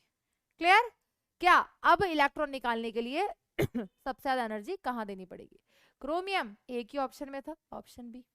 तो इलेक्ट्रॉनिक कॉन्फ़िगरेशन सिंपली देखकर आप आंसर कर सकते हो। नेक्स्ट क्वेश्चन आपकी स्क्रीन पर ये रहा, number of moles of MnO4-, moles पूछे हैं MnO4- के, जिसे हम KMnO4 भी बोलते हैं। Required to oxidise 1 mole of ferrous oxalate. Ferrous oxalate का फॉर्मूला FeC2O4 बनाना सिखाया था बेटा क्लास में। Completely in acidic medium. अब बेटा ये हमें दे रखा है, क्या है ये? ऑक्सीडाइजिंग एजेंट, जो कि ऑक्सीडेशन करता है। ये क्या है? जिसका ऑक्सीडेशन करता है तो वो खुद क्या होता है? Reducing agent. क्या एप्लीकेशन होती है रेडॉक्स टाइट्रेशन की? Gram equivalent of oxidising agent is equals to gram equivalent of reducing agent. अब ग्राम इक्विवेलेंट का कौन सा फॉर्मूला अप्लाई करोगे अगर क्वेश्चन में इसके मोल्स पूछे हैं? तो number of moles into n factor, यही फॉर्मूला अप्लाई करोगे बेटा। और यहां पर भी अगर हमें इसके मोल दे रखे हैं 1 मोल, n फैक्टर कितना होगा बेटा? फेरस +2 से Fe+3 में चला जाएगा, ये हमने पढ़ा था। चाहे KMnO4 हो, चाहे KMnO4 हो, या फिर K2Cr2O7 हो, दोनों ही स्ट्रॉन्ग ऑक्सीडाइजिंग एजेंट है, दोनों ही ऑक्सीडेशन करते हैं, स्टैनस को स्टैनिक, फेरस को फेरिक, ऑक्सलेट को CO2 में कन्वर्ट कर देते हैं। तो C2O4 किस में जाएगा? CO2 में जाएगा। तो यहाँ पर ऑक्सीडेशन स्टेट +3, यहाँ पे +4। लेकिन ओवरऑल एन फैक्टर कितना आ गया बेटा? दोनों में हो तो ऑक्सीडेशन ही रहा है, दोनों में हो लॉस ऑफ इलेक्ट्रॉन ही रहा है। +2 से +3 में गया एन फैक्टर 1, +3 से +4 में गया 1, लेकिन 2 कार्बन के लिए 2, तो ओवरऑल एन फैक्टर आ गया 3। तो यहां से क्या आ गया बेटा? यहां से हमारे पास आ गया मोल्स ऑफ MnO4 माइनस बराबर 3/5, क्योंकि KMnO4 का MnO4 माइनस का एसिडिक मीडियम में एन फैक्टर 5 होता है, बताया था। आंसर क्या आ गया बेटा? 0.6। Correct answer will become option B. Clear है? क्लियर है एकदम? यस। तो 29 का आ गया बी। 28th क्वेश्चन में किसको डाउट है? पूछो बेटा। 28th क्वेश्चन के लिए मोहम्मद अफान जी लिख रहे हैं कि रॉन्ग है। कैसे रॉन्ग है बेटा? बताना जरा, बताना जरा, जल्दी बोलो बेटा, ताकि हमारे आगे की क्वेश्चंस की तरफ हम बढ़े। हम बहुत सही चल रहे हैं। क्या दिक्कत है बेटा क्वेश्चन नंबर 28 में? बोलो मोहम्मद, क्या नाम था बेटा? यस बेटा बोलो।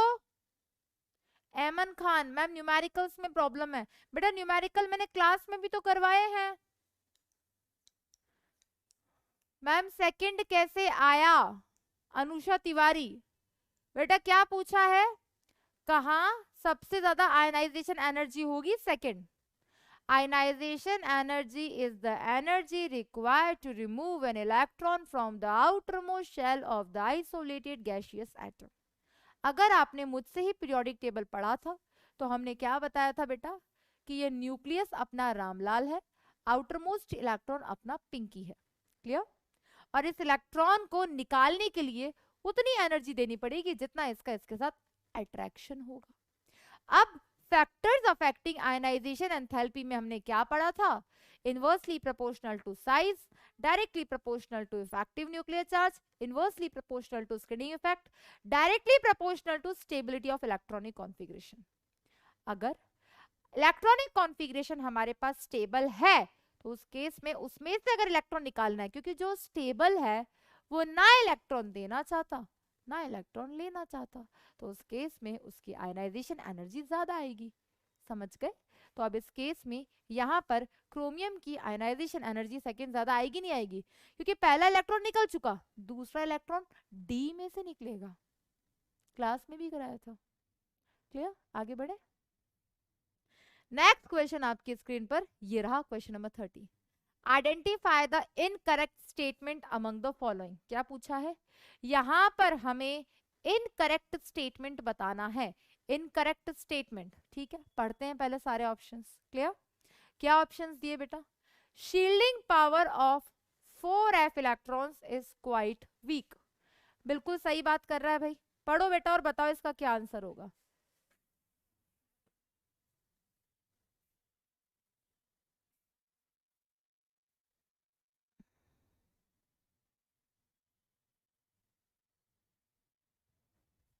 यस बताओ बेटा क्या आंसर होगा? क्या ये स्टेटमेंट करेक्ट है? बिल्कुल करेक्ट है। Next, there is decrease in the radii of atoms as ions as one proceeds from lanthanum to lutetium. Absolutely right. Ionic radius decrease होता है।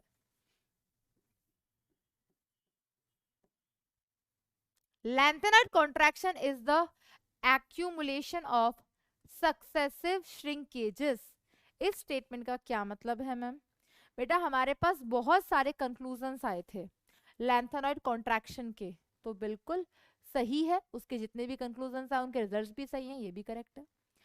As a result of lanthanoid contraction the properties of 4d series of the transition elements have no similarities with the 5D series of elements.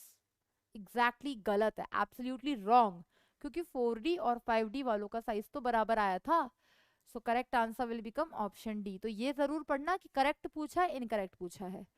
Inorganic में अगर marks आ जाए ना तो सबसे अच्छा है, और स्कोरिंग है क्योंकि देखते ही आंसर कर सकते हो।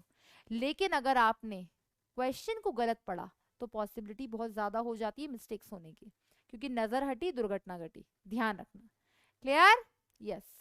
नेक्स्ट क्वेश्चन आपकी स्क्रीन पर ये रहा। Which one of the following ions is the most stable in aqueous solution? क्या पूछा है? इनमें से कौन सा आयन सबसे ज्यादा स्टेबल होगा एक्वस सॉल्यूशन में? बेटा इनकी स्टेबिलिटी देखी जाती है on the basis of their SRP. क्या बेटा? On the basis of their SRP. और एसआरपी 3 फैक्टर्स पे डिपेंड करती है, sublimation energy, ionisation energy and hydration energy. तो इनका साइज भी हमें हेल्प करता है ये आइडेंटिफाई करने में कि कौन सबसे ज्यादा स्टेबल होगा। उतना ज्यादा कोई स्टेबल होगा जितनी ज्यादा एनर्जी रिलीज होगी, यानी कि जितना छोटा साइज होगा। Correct answer is option B. Next question number 32। Question number 32 में क्या पूछा है? That more number of oxidation state are exhibited by the actinoids than by the lanthanoids. The main reason for this is absolutely right. Possible number of oxidation state कौन ज्यादा show करते हैं? actinoids. Reason मैंने आपको बताया था, क्या? 5f 6d 7s, यानी कि उसके जो आउटर मोस्ट शेल में इलेक्ट्रॉन भरे जाते हैं उन ऑर्बिटल्स का एनर्जी डिफरेंस कम होता है। किसकी वजह से? Poor screening effect. ऑप्शंस पढ़ो बेटा, आंसर करो। More energy difference between 5f and 6d orbitals than between the 4f and 5d। Absolutely wrong. अगर मोर एनर्जी डिफरेंस होता तो वहां पे इलेक्ट्रॉन्स पार्टिसिपेट ही नहीं करते बॉन्डिंग में।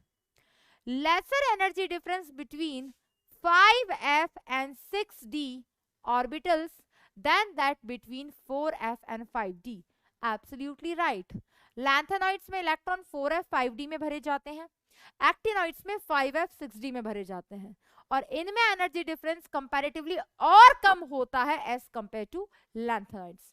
That will be the correct answer.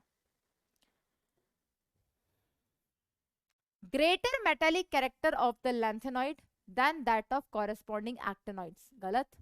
More active nature of actinoids, नहीं, active nature का भी एक रीजन होगा। Yes. Next question. Copper sulphate dissolves in excess of KCN। इसकी हमने रिएक्शन लिखी थी आयोडीन के साथ। क्लियर? KCN के साथ। जब KCN लिमिटेड होता है, जब KCN एक्सेस में होता है, तो वो एक कॉम्प्लेक्स का फॉर्मेशन करता है। क्या कॉम्प्लेक्स लिखवाया था बेटा? K3CuCN4 whole 3-। अगर KCN लिमिटेड होता तो कॉपर साइनोजन का फॉर्मेशन होता। So correct answer will become option B. Clear? Next question. In which of the following pairs are both the ions coloured in aqueous solution? हमको 4 option दिए हुए हैं और उनमें से हमें यह पूछा है कि कौन सा पेयर ऐसा है जो कलर शो करेगा ही करेगा एक्वस सॉल्यूशन में। तो हमें ये पता है कलर शो करने के लिए हमें सिर्फ और सिर्फ क्या देखना है बेटा? हमें सिर्फ और सिर्फ देखना है presence of unpaired electron. A option हमें क्या दिया बेटा? Ni+2 and titanium +3। निकेल का इलेक्ट्रॉनिक कॉन्फ़िगरेशन होता है 3d8 4s2। 2 इलेक्ट्रॉन निकल गए तो इलेक्ट्रॉनिक कॉन्फ़िगरेशन 3d8। टाइटेनियम का इलेक्ट्रॉनिक कॉन्फ़िगरेशन होता है 3d2 4s2। 3 इलेक्ट्रॉन निकल गए, बच गया 3d1। अगर दोनों के इलेक्ट्रॉन्स को भरने बैठोगे तो इसमें भी अनपेयर्ड इलेक्ट्रॉन प्रेजेंट है 3, और इसमें एक अनपेयर्ड इलेक्ट्रॉन है। इसमें 3 अनपेयर्ड इलेक्ट्रॉन है, 1 2 3 4 5 6 7 8, 2 अनपेयर्ड इलेक्ट्रॉन है, इसमें एक। दोनों में ही अनपेयर्ड इलेक्ट्रॉन है, दोनों डी ट्रांजिशन कर सकते हैं और दोनों कलर शो कर सकते हैं। तो correct answer will become option ए। बाकियों में भी चेक कर लेते हैं बेटा। बी ऑप्शन क्या दिया? Scandium +3 and titanium +3। स्कैंडियम का इलेक्ट्रॉनिक कॉन्फ़िगरेशन होता है 3d1 4s2, +3 चार्ज है, 3 इलेक्ट्रॉन निकल गए, ये हो गया 3d0। अगर एक में भी अनपेयर्ड इलेक्ट्रॉन नहीं है, एक भी ऑप्शन ऐसा आ जाए, तो वो तो पूरा पेयर कंपटीशन से बाहर हो गया। नेक्स्ट सी ऑप्शन दिया था बेटा स्कैंडियम +3, अगेन ऑप्शन कंपटीशन से बाहर। फोर्थ ऑप्शन दिया था हमको D, that is Ni+2 and Cu+। निकल का electronic configuration 3d8 4s2, 2 electron निकल गए, 2 इलेक्ट्रॉन निकल गए, आया 3d8। इसके पास 2 अनपेयर्ड इलेक्ट्रॉन है, कलर शो कर सकता है, डी ट्रांजिशन शो कर सकता है। कॉपर की बात करें 3d10 4s1, 1 इलेक्ट्रॉन निकल गया, तो इलेक्ट्रॉनिक कॉन्फ़िगरेशन 3d10, एक भी अनपेयर्ड इलेक्ट्रॉन नहीं है, कलर शो नहीं करेगा। क्लियर? यस। नेक्स्ट क्वेश्चन आपकी स्क्रीन पर ये रहा। क्या क्वेश्चन है बेटा, देखना। The number of moles of KMnO4, हमसे क्या पूछा है, नंबर ऑफ मोल्स पूछे हैं, किसके बेटा, KMnO4 के, जो कि एक स्ट्रॉन्ग ऑक्सीडाइजिंग एजेंट है और काफियों का ऑक्सीडेशन करता है। इन 1 mole of Ki in alkaline medium, तो बेटा KMnO4 की रिएक्शन जब Ki के साथ होती है, जिसे हम स्टार्च भी बोलते हैं, जिसे हम पोटेशियम आयोडाइड भी बोलते हैं, किसमें बोला बेटा, अल्कलाइन। अगर एसिडिक मीडियम होता तो ये I-I2 बना देता, लेकिन रिएक्शन हो रही है अल्कलाइन मीडियम में, तो यहाँ पर Mn कन्वर्ट हो जाएगा +4 ऑक्सीडेशन स्टेट में, और यहाँ से ये फॉर्मेशन करेगा आयोडेट आयन का। बेटा हमने वहां पर भी कुछ मिस्टेक कर दी है। एक और क्वेश्चन आया था, आई थिंक सेकंड क्वेश्चन ही था, वहां पर भी Mn+2 लिख दिया बेटा, Mn+4 में जाता है। हाँ यहाँ नहीं लिखा है, Mn+4 में जाता है। क्लियर?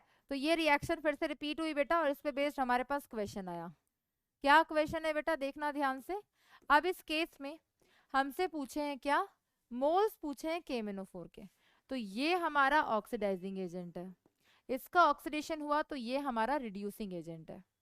KMnO4 किस में गया है बेटा, +7 से +4 में गया, इसका n फैक्टर हो गया 3, और यहाँ पर I-1 से गया है +5 में, इसका n फैक्टर कितना हो गया बेटा, कितने का डिफरेंस है, 6 का। मैंने बोला कितने का डिफरेंस है, तो कितने का है बेटा, 6 का। क्या करोगे, KMnO4 और I- से आयोडेट का क्या करोगे, ग्राम इक्विवेलेंट बराबर कर दोगे। ग्राम इक्विवेलेंट का कौन सा फॉर्मूला अप्लाई करोगे, अगर यहाँ पर इसके मोल्स पूछे हैं, इसका एन फैक्टर कितना हो गया बेटा, फेंटली अल्कलाइन मीडियम में 3, इसके मोल्स हमें कितने दे रखे हैं, 1 मोल दे रखा है Ki का, एन फैक्टर कितना हो गया 6, तो नंबर ऑफ मोल्स कितने आ गए बेटा, 6/3, that is 2। So correct answer will become option D. Clear? Simple, gram equivalent बराबर किया है। क्लियर? बिल्कुल बेटा पेंटली अल्कलाइन बोला है, बिल्कुल न्यूट्रल मीडियम की बात कर रहा है, इसको न्यूट्रल मीडियम भी बोलते हैं। क्लियर? देख लो बेटा एक बार। नेक्स्ट क्वेश्चन आपकी स्क्रीन पर ये रहा। इंद्रजीत सेन, चलो तुम बताओ, तुमसे बात कर लेते हैं पहले। कितने आंसर सही निकले बेटा 35 में से? रिया तिवारी,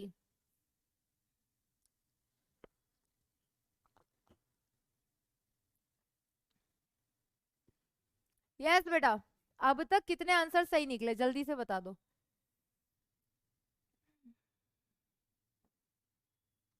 यस बेटा,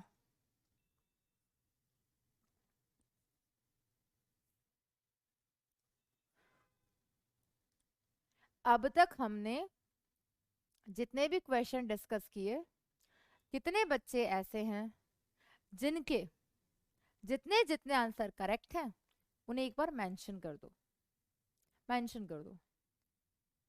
कोई बात नहीं, जितने गलत हुए कुछ बच्चे बोल रहे हैं मैम गलत भी हुए, होने भी चाहिए।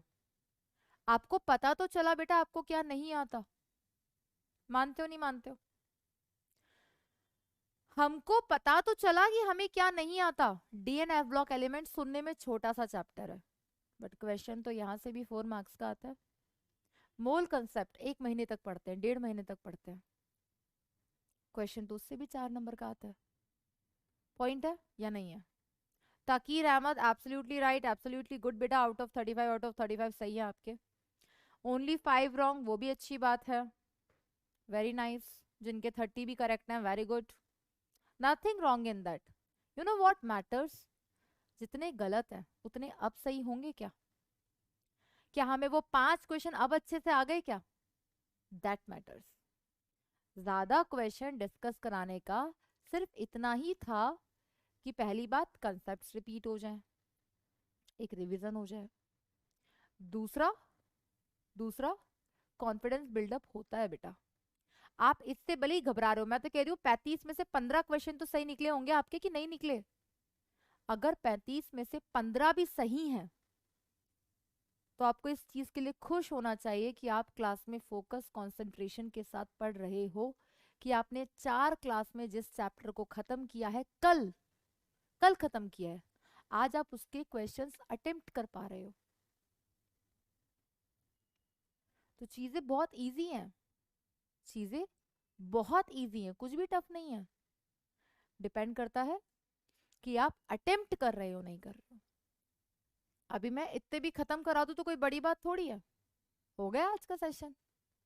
लेकिन जितना ज्यादा प्रैक्टिस करेंगे क्वेश्चन का, उतना ज्यादा हमें पता चलेगा हमें क्या नहीं आता, और वो अब आएगा। सिंपल, अब तो आ जाना चाहिए। क्लियर? क्लियर? करें आगे क्वेश्चन डिस्कस? रेडी हो? अगर आप लोग कहोगे तो करेंगे, नहीं तो इतना काफी है।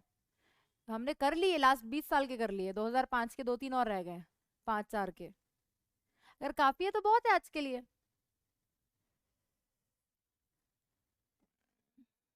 वेरी गुड हर्षा सिंह, कुछ बच्चों ने पहले ही कर लिए थे, कोई बात नहीं, ठीक है। तो बेटा कर रही हूँ सारे क्वेश्चन डिस्कस, इजी हैं सारे। यही देख लेना बस कि अगर नोट्स भी आपने अच्छे से रिवाइज किए, मोर देन सफिशिएंट है। क्लियर? यस बेटा। चलो, जिनको करने हैं बेटा ध्यान से क्लास पे ध्यान दो, कल से नया चैप्टर शुरू हो जाएगा। क्लियर? डोंट वरी, स्टार्टिंग में हम बहुत स्लो चलेंगे उस चैप्टर में। इस चैप्टर को आप थोड़ा सा 1-2 बार और रिवाइज करोगे ना, फॉर आवर के लिए ऑन द टिप्स हो जाएंगे। क्योंकि ये चैप्टर जो है ना बेटा, डीएनएफ सबसे अच्छा लगता है, सबसे अच्छा लगता है। पी ब्लॉक से तो बहुत ही अच्छा चैप्टर है। क्यों? रिएक्शंस भी कम है, फैक्ट बेस्ड बातें हैं, हर चीज का रीजन मिलेगा, एक्सेप्शन कम से कम है। ओके, लास्ट 15 क्वेश्चन और डिस्कस कर रहे हैं बेटा, ध्यान से देख लेना।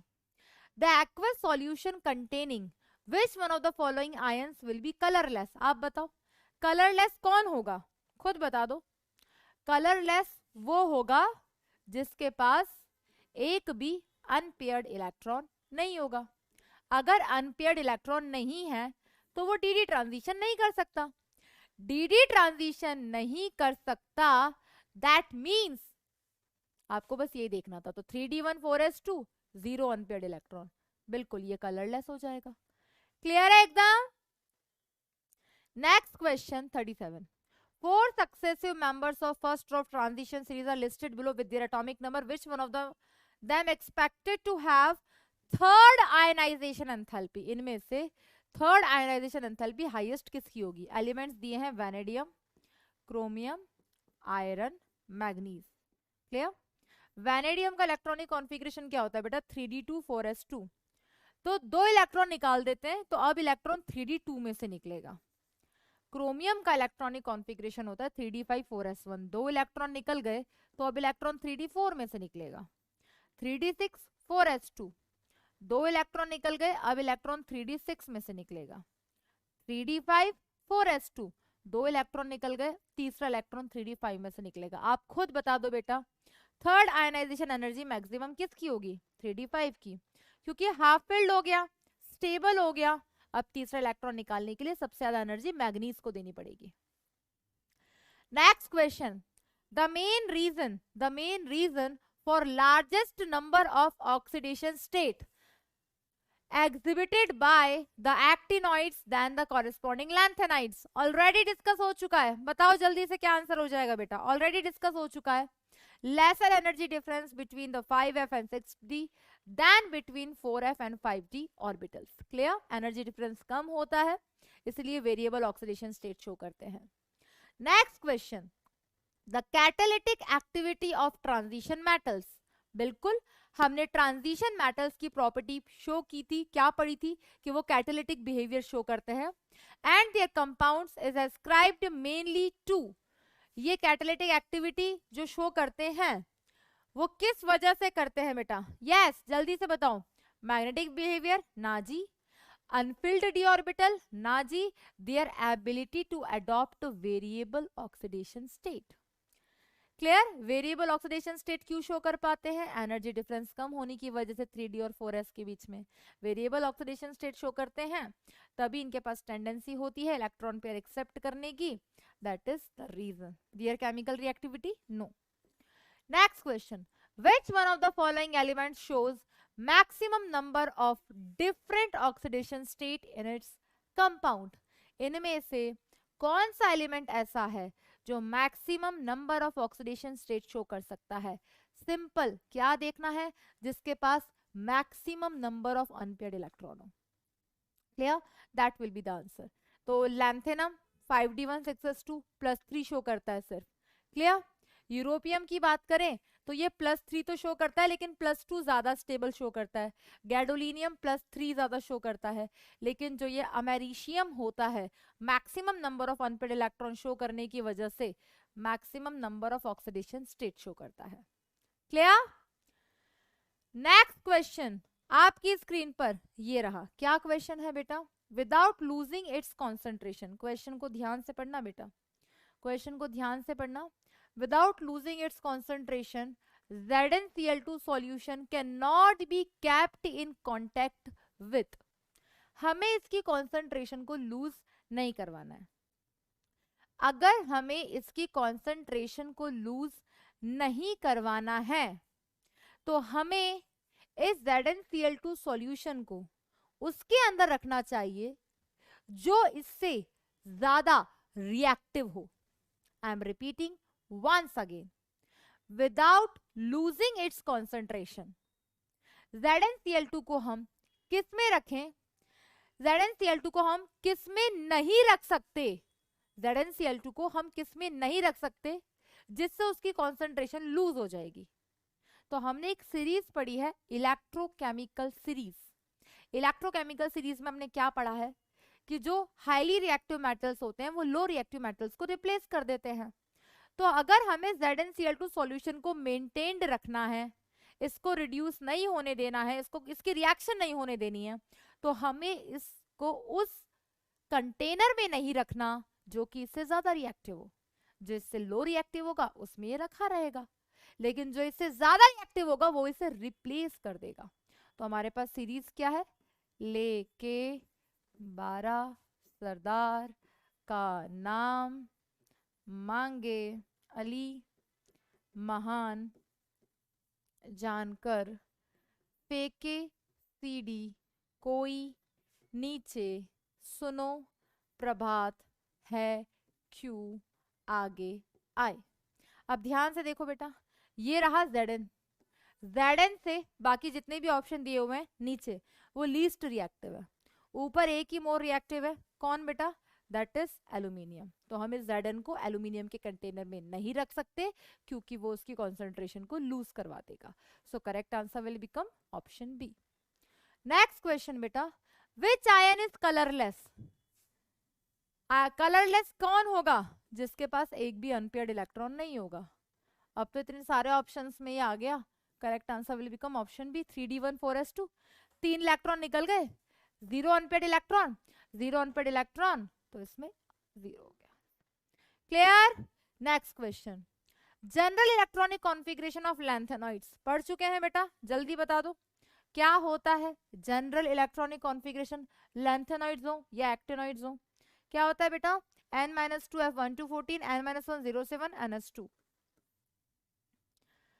Which of the following shows maximum number of oxidation state? Any doubt?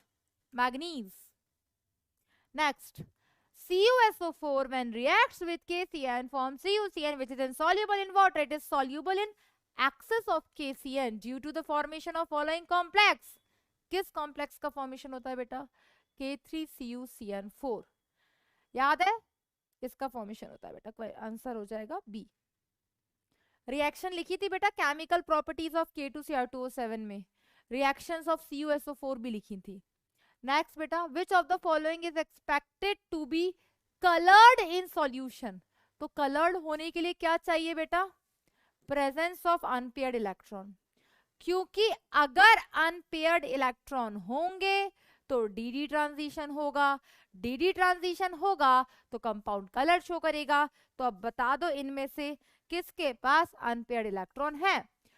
Cu plus electronic configuration 3d10 4s1, अब हो गया 3d10 fully filled, no unpaired electron, competition से बाहर. Titanium 3d2 4s2 plus 4 charge है, 0 electron, no unpaired electron, competition से बाहर. Scandium 3d1 4s2, 3 electron निकल गए, 0 अनपेयर्ड इलेक्ट्रॉन, कंपटीशन से बाहर. Correct answer will become option B. 3d10 4s1, 2 electron निकल गए, 3d9 एक अनपेयर्ड इलेक्ट्रॉन प्रेजेंट है, कलर शो करेगा. क्लियर है? Yes. Next question number 50. Among the following series, question को ध्यान से पढ़ना, among the following series of transition metal ions the one where all metal ions have 3d2 configuration. देख रहे हो इलेक्ट्रॉनिक कॉन्फ़िगरेशन कितना इंपॉर्टेंट है बेटा. हो सकता है ईयर्स गलत लिखे हुए हों, घबराना मत यार, है ना, ईयर्स गलत हो सकते हैं. क्लियर? तो बस आपको क्या देखना है कि इनमें से किसका इलेक्ट्रॉनिक कॉन्फ़िगरेशन सारे आयंस का 3d2 होगा. क्या करना था? सिंपली इलेक्ट्रॉनिक कॉन्फ़िगरेशन लिखना था. तो लिखा हमने टाइटेनियम +3, वैनेडियम 2+, क्रोमियम +3, Mn +4. तो टाइटेनियम का electronic configuration 3d2 4s2, 3 electron निकले, 3d1, ऑप्शन कंपटीशन से बाहर.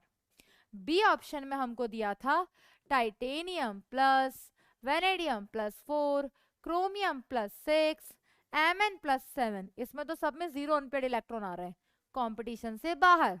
सी जब हमने लिखा titanium +4, electronic configuration 3d2 4s2, 4 electron निकल गए, 0, ऑप्शन कंपटीशन से बाहर. डी ऑप्शन हमें दिया titanium +2, electronic configuration 3d2 4s2, 2 electron निकले, 3d2. Vanadium 3d3 4s2, 3 electron निकल गए, 3d2. Chromium 3d5 4s1, 4 electron निकल गए, 3d2. Mn +5, electronic configuration 3d5 4s2, 5 electron निकल गए, 3d2. So correct answer will become option D. तो बेटा electronic configuration बहुत बहुत बहुत इंपॉर्टेंट है. Clear? Next question, lanthanoids are. पढ़े बेटा, आंसर करें. 14 elements in the 6th period, atomic number 90 to 103. ना जी, गलत है. लैंथेनॉइड्स तो 57 to 71 होता है. 14 elements in the 7th period, गलत. लैंथेनॉइड 6th पीरियड में होता है. 14 elements in the 6th period, atomic number 58 to 71, that are filling the 4f subshell. Correct answer. Clear है? देख लो एक बार ध्यान से. नेक्स्ट क्वेश्चन आपकी स्क्रीन पर ये रहा. Which of the following statement is not correct? Lanthanum hydroxide is less basic than lutetium hydroxide. गलत बात कर रहा है यार. डाउन द ग्रुप जाते हैं तो बेसिक नेचर डिक्रीज होता है, तो इसका बेसिक नेचर ज्यादा होगा यार. ये करेक्ट है. In lanthanide series, ionic radius of lutetium ion decreases. Ionic radius decrease होता है ना जी. नॉट करेक्ट पूछा था ना. अरे नॉट करेक्ट ही तो पूछा था. That will be the correct answer. क्योंकि लैंथेनम हाइड्रोक्साइड मोर बेसिक होता है. Down the group basic nature decrease होता है, क्योंकि साइज डिक्रीज होना, इलेक्ट्रोनेगेटिविटी इंक्रीज होना, एसिडिक नेचर इंक्रीज होना, बेसिक नेचर डिक्रीज होना. कल ही डिस्कस किया था. सो correct answer will be option है। बाकी ऑप्शन देख लेते हैं कि वो सही क्यों है। In lanthanoid series, ionic radius of lutetium ion decreases. Absolutely right. Lanthanum is actually an element of transition series rather than lanthanides. Absolutely right. Lanthanum is a d block element. It is not an inner transition. It is a transition element. Clear? Atomic radius of zirconium and hafnium are same because of lanthanoid contraction. Absolutely right. Clear? Next question. Which one of the following elements with the following outer orbital configuration may exhibit largest number of oxidation state? 3d2 4s2 किसकी बात हो रही है? Titanium. 3d5 4s1 chromium. 3d3 4s2 vanadium. Manganese. खुद बता दो बेटा, largest number of oxidation state कौन शो करता है बेटा? चलो बेटा, कोई शक यहां तक?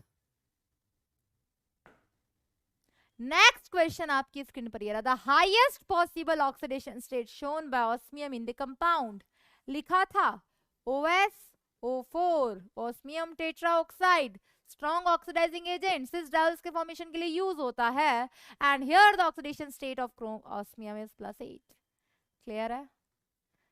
नेक्स्ट क्वेश्चन आपकी स्क्रीन पर। That's all for today. We covered 50 questions in approximately 1 hour and 25 minutes. And I'm expecting कि आपका कुछ ना कुछ तो कॉन्फिडेंस बिल्डअप हुआ होगा। जो नहीं आए answers, I am repeating once again, जिनके आंसर्स आपको नहीं आए हैं वो क्वेश्चन बड़े ही इंपॉर्टेंट हैं, क्योंकि उनमें कुछ ना कुछ नया यूज हो रहा होगा। वो क्या नया यूज हुआ है उसे आपको अपने नोट्स में ऐड करना है, और ना समझ आए तो फिर भी पूछना है। एग्रीड? एग्रीड? जल्दी से बता दो, जल्दी से बता दो यार। कल से हम एक नया चैप्टर शुरू करने जा रहे हैं जिसका नाम है कोऑर्डिनेशन कंपाउंड्स। उतना ही इंटरेस्टिंग है जितना केमिकल बॉन्डिंग था, बट डिपेंड्स ऑन यू। जैसे हमने डी एंड एफ ब्लॉक को, मैंने कल एफ ब्लॉक की कुछ प्रॉपर्टीज और कुछ यूजेस प्रिंटेड दे दिए, तो कुछ बच्चे परेशान हो गए कि मैम जल्दी खत्म करा दिया। अरे वो है ही इतना, आज देख लो कितने क्वेश्चन है उसमें से, और जो रह रहा था जिसको डाउट था उसे हमने कवर कर लिया। तो बेटा ज्यादा के पीछे मत भागो, जितना है उसे बेस्ट तरीके से करो। You all are best at your places, but जितना है उसे अच्छे से कर लो एक बार, ठीक है? So all the very best बच्चों, स्टे मोटिवेटेड। जो नहीं आए, मैं तो इतना जानती हूँ यार, अगर 50 क्वेश्चन हमने किए यहाँ पर, 20 तो आते होंगे। नहीं आते तो एक बार नोट्स रिवाइज करो, जो नहीं आए उन्हें ढूंढो, आपको मिलेंगे आंसर, ठीक है? So all the very best बेटा, एंड स्टे मोटिवेटेड। अगर आप लोगों का इतना ही पॉजिटिव रिस्पॉन्स रहा तो हम क्लास में भी जो केबीसी करते हैं उससे हम करते रहेंगे, और इसी तरीके से हम PYQs डिस्कस करते रहेंगे, ठीक है? गाना, सॉन्ग नेक्स्ट क्लास में कभी, ठीक है? सॉन्ग कभी नेक्स्ट क्लास में, ठीक है बेटा? अब जल्दी से बता दो, यहाँ तक किसी को किसी भी तरह का कोई भी शक हो तो विदाउट हेजिटेशन पूछना बेटा। मेरे केस में आपको घबराने की जरूरत है ही नहीं है। क्लियर? पूछ लो यार बेटा जल्दी से, कोई भी डाउट हो।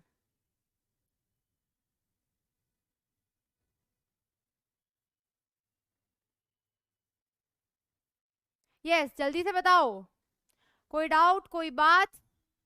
सॉन्ग नहीं, आपके मोटिवेशन के लिए एक शायरी। क्लियर? आप लोग के मोटिवेशन के लिए एक शायरी, क्योंकि आप में से कुछ बच्चे ऐसे भी होंगे जिनका ये सेकंड ड्रॉप होगा, कुछ ऐसे भी होंगे जिनका थर्ड ड्रॉप होगा। घबराने की जरूरत नहीं है। 11th-12th में आपने अगर मेहनत किया है तो वो भी काम आ रही है, अभी मेहनत कर रहे हो अभी ही काम आएगी। क्लियर? हर चीज में बेटा टाइम लगता है। जल को बर्फ बनने में समय लगता है, आप तो केमिस्ट्री के स्टूडेंट्स हो।